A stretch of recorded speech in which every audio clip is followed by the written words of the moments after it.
대학교 병원 신경과 교수 이승훈입니다. 전공은 뇌졸중을 맡고 있습니다. 이게 사실 그 뇌졸중이 말이죠. 그 젊으신 분들 가운데도 이 뇌졸중이 정확하게 뇌졸중이 뭔가에 대해서 좀 얘기를 해주십시오, 교수님. 예, 그러니까 뇌졸중이라는 말이 단어가 참 이상하죠. 그참 예. 그러니까 뇌졸이 뭐 이렇게 쓰러진다라는 건지 중이라는 말로 끝나는 의학 질병명은 이거 하나밖에 없어요.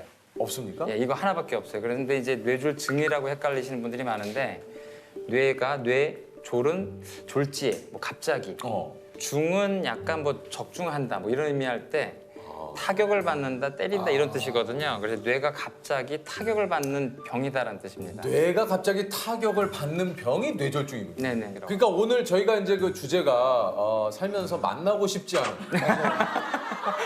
그러니까 진짜. 만나고 싶다고 해서 보는 줄 알았는데. 그러니까 오늘 저희가 그러니까 특집이 교수님 죄송해요. 오늘 만나고 싶지 않은 교수님은 사실은 이게 진짜 계셔야 되는 분이고 이게 그러니까 뇌경색, 뇌출혈 이게 다 뇌졸중에 포함이 되는 겁니까? 예, 그래서 뇌졸중을 두 가지로 나눌 수가 있고요. 혈관이 갑자기 막혀서 뇌의 일부분이 죽는 바람에 생기는 걸 뇌경색, 혈관이 갑자기 터져서 생기는 걸 뇌출혈. 둘을 합쳐서 뇌졸중이라고 하고요. 두 가지만 있습니다. 이게 저 드라마 속에서나 이렇게 가끔 뒷목을 잡으시는 게 이게 좀 약간 아니 이것들이 정말 여보 괜찮아? 니가 이게 뭔데? 누가 읽어줘? 어머 왜 이래? 예, 그거는 아닌 경우가 많죠, 사실은. 아니에요? 예, 예. 드라마는 너무 많이 남용되죠, 사실은. 왜냐면 사실 저도 부끄럽지만 용기 내서 얘기해 봅니다. 저는 사실 선생님한테 되게 뵙고 싶었거든요. 아 그래요? 네, 저는 병명이 있어요, 제가. 뭐가 있습니까? 3년 전에 받은 소견이거든요. 뭡니까? 네. 뇌경동맥 예. 눈분절이. 예. 뇌경동맥 눈분절에 이게 꽈리형으로 이렇게 좀 부풀어져 예, 있거든요. 뇌동맥류라고 하는 거고요. 뇌출혈을 이제 둘로 나눌 수가 있습니다. 뇌 안에서 터지는 뇌출혈, 뇌실질출혈. 그다음에 뇌 바깥에 있는 큰 동맥이 터지는 걸 지주막하 출혈이라고 합니다. 근데 이 뇌동맥류가 지주막하 출혈의 가장 큰 원인이죠. 혈관벽이 좀 약해지면서 풍선처럼 이렇게 부풀어 오른 거를 맞아요. 동맥류, 동맥꽈리 그렇게 부릅니다. 네, 근데 맞아요, 그게 맞아요. 이제 부풀어온 채로 끝나는 게 아니고 나이가 들면서 이렇게 파열될 수가 있는데 평상시 건강검진에서 그게 발견되면 그걸 미리 폐쇄하는 시술이나 수술을 권장하기도 합니다. 너무 무서웠던 게 저한테 뭐라고 얘기를 하시냐면 진짜 진지하게 그러시는 거예요. 지금 조세호 씨가 갑자기 나가서 걷다가 갑자기 쓰러져도 이상하지 않을 병이다 이렇게 말씀을 하시더라고요. 네네. 이것뿐 아니라 모든 뇌졸중은 갑자기 발생하는 게 아주 특징이죠. 동맥류는 굉장히 또 위험할 수 있는 거고 터지지 않으면 그대로 사는데 파열되면 사망할 수 있거든요. 그러니까요. 그러니까 그걸 가만히 뒀을 때 대가가 굉장히 참혹하죠, 사실. 이게 근데 그 뇌졸중 참 이게 뭐 질병이라는 게 워낙 원인이 다양하기 때문에 근데 이게 왜 생기는 겁니까 이게? 동맥경화증이라는 것 때문에 생기는데 혈관 안에 지질이 쌓여서 혈관벽이 지저분해지고 안쪽으로 파고드는 그 혈관이 좁아지는 현상을 이제 동맥경화라고 하는데요.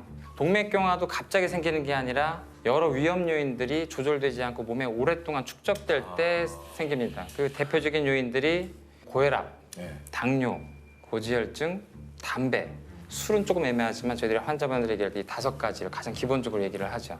고혈압이나 당뇨, 고지혈증이 잘 조절되지 않은 채로 5년, 10년, 길게 20년까지 가게 되면 몸 혈관 전체가 이제 동맥경화들이 진행되게 되는데 그 중에서 뇌동맥이 심해서 갑자기 그 혈관이 막히거나 한 일이 생길 때 그때 뇌경색이 오는 거죠. 그러니까 네네. 음식 관련 그리고 건강 관리 이게 네. 굉장히 좀 중요하다는 얘기군요.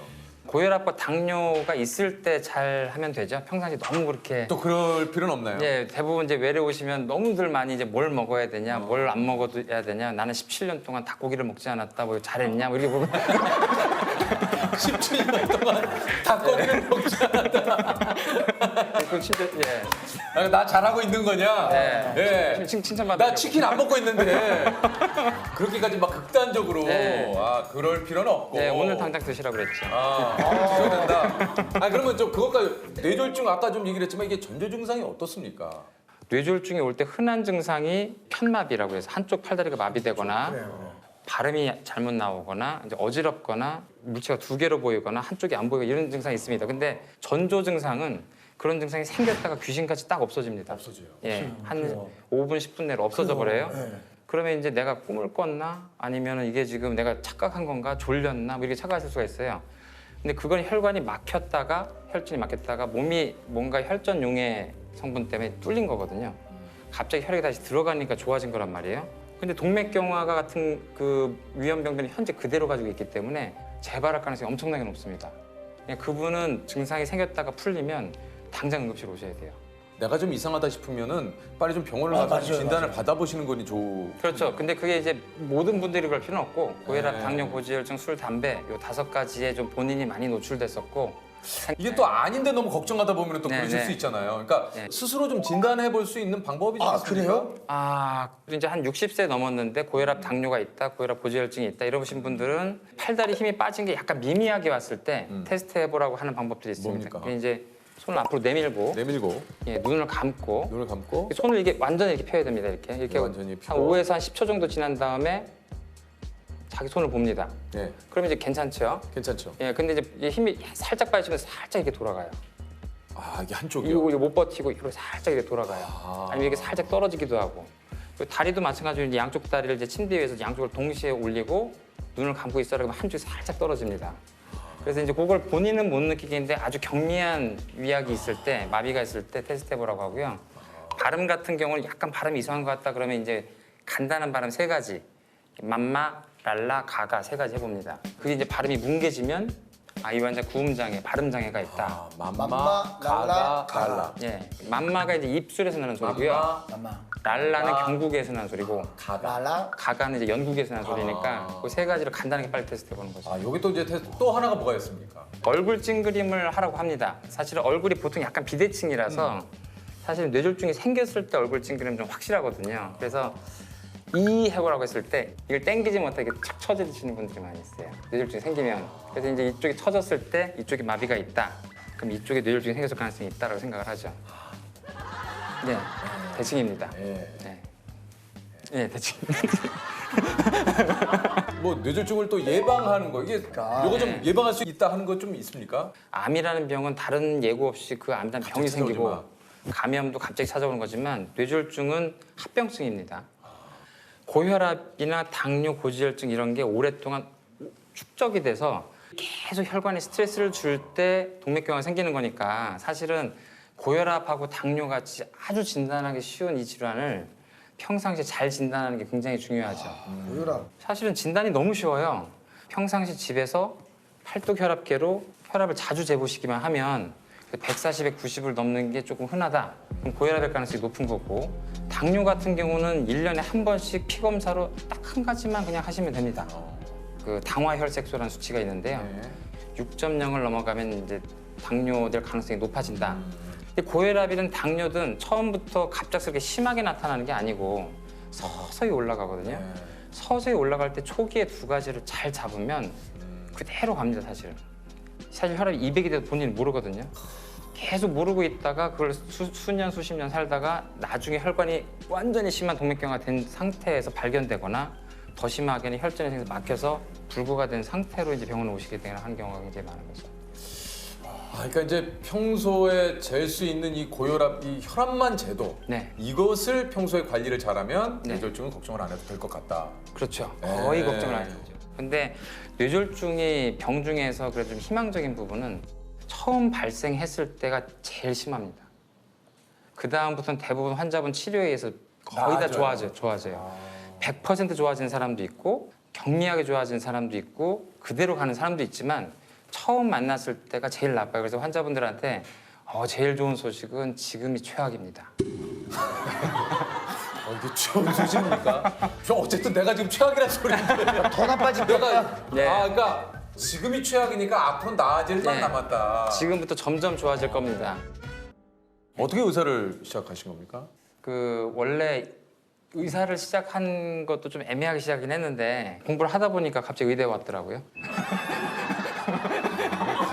그러니까 공부 잘했으니까 오신 거잖아요. 공부를 얼마나 해야 갑니까 여기 의대를? 지금까지 되게 네. 이미지 좋았거든요. 네. 갑자기 마지막에 약간 교수님 약간 흥얼어지네. 흥분했어요. 교수님 손으로 확 밀었죠 지금. 저 정말 뭐 사실은 진짜 공부 잘하셨고. 의대를 가겠다는 결심으로 오게 된 건 아니었고 그냥 집안의 기대 때문에 나도 모르게 이제 그렇게 들어온 그러셨구나. 들어온 네. 다음에 환자를 보는데 힘들어요, 굉장히. 한 3시간 정도 외래를 보는 동안 환자를 한 60명에서 한 70명 정도 봐야 됩니다. 3분을 채 못 써요.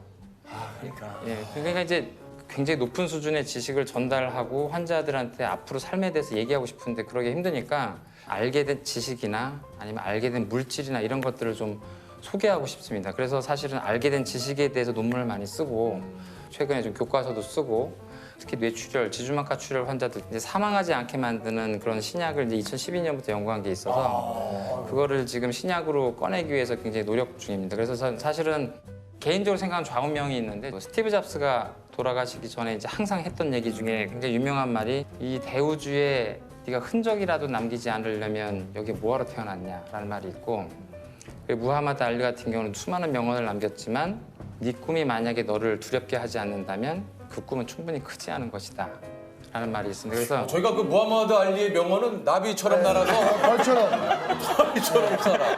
나비처럼 날아서 벌처럼 살아. 근데 무하마드 알리가 그런 얘기도 했습니까? 뭐라고 그랬다고요? 무하마드 네 알리가? 꿈이 크다. 네 꿈이 널 두렵게 하지 않는다면 그 꿈은 충분히 크지 않은 것이다. 크지 않은 것이다. 예, 그러니까 제가 가진 꿈은 지식을 알려주고 약을 소개하고 싶은데 그 사이에 굉장히 많은 허들이 있고 직원들도 점점 많아지고 이런 상황에서 두려운 게 굉장히 많아집니다. 근데 이제 무하마드 알리가 했던 그런 말 그리고 그 스티브 잡스가 했던 말 네가 여기서 그냥 이대로 똑같이 다른 의사들과 같은 일을 할 거라면 뭐하러 태어났냐라고 저한테 채찍질하는 것 같아서 그래서 지금 남은 인생 동안에 새로운 신약을 가지고 새로운 치료의 기회를 주고 싶은 게 제 꿈입니다. 근데 이제 좀 이런 그 선생님의 나름의 그 사명감을 가지고 이렇게 신약을 개발하는데 저는 역시 속물인가 봐요. 신약 바이오주구나. 신약. 이건 어떤 또 바이오주지. 저는 또 다른 것보다 빨리 선생님 번호를 알고 싶다는 생각으로 전화해서 밤에 선생님 나 어지러운데 괜찮아요? 이런 걸 물어봐도 괜찮을까? 근데 정말로 좀 얘기하셨듯이 이게 좀 신약이라는 게 빨리 좀 개발이 돼가지고 이게 좀 많은 환자분들께 근데 저는 이제 궁금한 게 신약이 막 이게 나오기까지 선생님 뭐 무식한 질문일 수도 있지만 왜 이렇게 오래 걸리는 건가요? 이게 여러 가지 뭐 1상, 2상이 있고 네. 3상이 있고 그러니까 뭐 그러니까 약을 처음에 만들면 동물에서 효과가 있다는 걸 이제 효능 시험을 보고요. 그렇죠. 그 다음에 독성과 이 양리학 상태를 보는 걸 반드시 통과를 해야 돼요. 그래야만 규제기관한테 그 서류를 낼 수가 있거든요. 그 과정에 들어가는 돈이 10억에서 한 20억 원 정도가 필요합니다. 그러니까 약을 개발했어도 투자를 받지 못하면은 서류를 낼 수가 없어요. 그래서 이제 FDA나 우리나라 식약처나 서류를 내면 그 다음부터 일상을 시작을 합니다. 이제 일상이에요? 예, 그 다음 일상. 여태까지 계속 동물만 했습니다. 아니 그 동물이 아니고 그렇게 하는데 한 몇십억이 드는 거예요? 예, 20억이 기본 20억은 들죠. 그래서 일상을 할 때 또 한 20억, 30억 들고 그다음에 2상을 하고 3상이 이제 마지막으로 환자한테 효과를 보는 거거든요. 그때 할 때 이제 약에 따라서 다르지만 한 1,000억 정도 들고. 이러니까 이 신약 개발이라는 게 어마어마한 게 네. 너무나 많은 돈이 들어가기 때문에 이래서 신약 개발이 그렇게 힘들고. 굉장히 어렵죠. 아직 토양이 그 정도로 성숙해 있질 않죠. 그러니까 지금 네. 이제 코로나도 이제 전 세계에서 지금 우리나라를 비롯해서 그렇죠, 신약 이렇게 이제 개발을- 신약 개발과 이 백신을 만들기 위해서 노력을 하고 있는데 사실 코로나는 굉장히 비상사태라서 그걸 지금 굉장히 많은 회사들이 많은 돈을 가지고 압축적으로 하고 있어요. 그러니까 1년 안에 개발하던 과정과 약까지 나오는 게 가능할지도 모르겠다 이게 뉴스 나오지만 그러니까요. 저희들 입장에서 판타지입니다. 이건 사실은. 이거는 사실 판타지. 예, 대부분 빨라야 한 3년 정도 걸리고요. 오래 걸리면 10년 정도 걸리거든요. 개인적으로는 저는 얼마 전까지만 해도 내년까지도 힘들 거다라고 생각을 하고 있었는데 지금 굉장히 많은 회사들의 진도가 꽤 나간 걸로 봐서 내년엔 풀리지 않을까 기대하고 있습니다. 참 진짜 이거 이게 얘기를 듣다 보니까 이게 약 하나 개발되는 게 그 엄청난 시간과 노력을 기울인 그 결과물이군요. 예. 취미는 뭐가 있으세요? 약간 얘기하기가 좀 왜요? 오글거리지만 그래서 사실은 저는 이게 평상시에 이제 시간이 있을 때는 다양한 자세로 생각하는 걸 되게 좋아합니다. 야 정말 역대 수없이 많은 저희가 또 수제분들도 만나고 네. 수많은 의사 선생님을 만났지만 상상도 못 해본 취미야. 다양한 자세 잠을 자는 것도 아니고. 계속 걸어 다니면서 생각한다든지 갑자기 지하철 안에서 생각한다든지 아니면 앉은 자세로 생각한다든지 그냥 음악을 틀어놓고 생각한다든지 그러니까 예. 오로지 선생님의 그 하나 생각은 지금 이 신약을 어떻게 만들어낼 것인가 여기에 예, 조금 그런 것과 지금 쓰고 있는 논문의 가치와 그 논문을 어떻게 하면 잘 쓰고 어떻게 인정받을 것인가 뭐 그런 쪽으로 많이 제 생각이 됐죠. 그러니까 이게 아까 얘기했잖아요. 꿈의 크기가 네가 뭐라 그랬더라? 아까 알리가 뭐 나비처럼 알리가- 날아서 벌처럼 자, 그거 할 거 알리가 아니면은 얘기도 하지 말아라. 네가 어? 꿈을 꿀 거면 벌처럼 날아라. 아니에요? 아니, 야, 진짜 죄송합니다. 저 몰랐어요. 뭐 벌처럼 해서 나비로 날아라 뭐 그런 얘기예요. 날아서 날아서 쏴라. 한턱 쏘든 뭘 쏴라. 뭘 쏴? 뭘 한턱 쏴? 쏴라 있네, 쏴라 있어 뭐 이런 거 아니겠습니까? 나를 만나지 않으려면 지금 당장 이것을 해라 하는 게 나를 만나지 네. 않으려면 지금 당장 이걸 내라. 뭡니까? 1번은 담배를 끊어라. 이거더라. 시작도 하지 말고 피고 있으면 당장 끊어라. 아 정말. 피지 마라. 저도 끊었지만 백해무익입니다. 백해무익이고 진짜 시작하지 않은 게 제일 좋아요. 네. 네, 담배는 진짜. 두 번째는 고혈압이나 당뇨에 대한 두려움을 떨쳐라. 고혈압으로 태어나는 사람은 거의 없어요. 당뇨로 태어나는 사람은 거의 없고 나이가 들면서 걸리게 되는 건데 두려워해서 진단을 회피하고 먹어야 될 약을 안 먹는 게 훨씬 더 병을 크게 만드는 그러니까 1년에 한 번 정도 검사를 하고 초기일 때 빨리 잡으면 그 병이 동맥경화를 안 일으키고 뇌졸중도 안 일으키게 됩니다. 저 하나만 물어봐도 됩니까? 네네. 진짜 많은 분들이 좀 궁금해할 수도 있는데 선생님은 평소에 뭘 챙겨 드세요? 이거 중요하네. 네. 네. 선생님이 챙겨 드시는 게 뭘까? 교수님이 뭘 네. 좀 챙겨 드시는 게 좀 있냐? 예, 저는 일단 고혈압이 있어요. 제가 어머니 쪽을 닮았는데 그 모계 쪽이 굉장히 심한 심근경색 굉장히 많습니다. 그래서 저는 어릴 때부터 이제 체중 굉장히 찔 수 있고 혈압과 당뇨, 고지혈증 이거는 반드시 생기겠구나라고 이렇게 하고 있어서 한 대여섯 가지를 이제 챙겨 먹는데요. 아침에 일어나면 혈압약과 고지혈증약 을 반드시 먹습니다. 그게 제일 저를 챙기는 거죠. 아침에 일어나자마자 그거 예, 그것부터 챙깁니다. 스스로 제가 진단한 병은 한 20개쯤 됩니다, 몸에. 내 스스로. 예, 20개쯤 되는데 그중에 약을 꼭 먹어야 되겠다고 생각한 게 한 이제 4-5가지 정도 있는 거죠. 대학교 끝나고 과를 정할 때 손을 많이 좀 떨고 있었어요. 수전증이 좀 있었는데 그래서 이 떠는 것 때문에 아 나는 외과를 못 하겠구나 하고서 이 증상 때문에 외과 전체를 포기했었거든요. 정말 뭐 내가 괜히 가서 그쪽에 폐를 끼치면 안 되지라고 생각을 했는데 나중에 신경과에서 약 하나 먹으니까 없어지더라고요. 평생 없어요. 그래서 그 사람한테 필요한 약을 피하는 것 때문에 나빠지시는 분들 굉장히 많이 봤거든요. 저 같은 경우는 차라리 그 전에 약을 먹었으면 외과도 굉장히 긍정적으로 생각하지 않았을까. 선택에 대한 그런 것들을 단순히 요거 때문에 했다는 게 굉장히 좀 바보 같기도 하고 그랬죠. 그래서 필요한 약을 잘 챙기는 게 굉장히 중요하다고 생각하고 있습니다. 오늘 저 진짜 교수님하고 또 얘기를 나눠보니까 좋은 얘기 참 많이 해주셨어요. 네, 예, 너무 알리가 뭐라 유익하고, 그랬죠? 예? 알리가. 네 자신을 알라.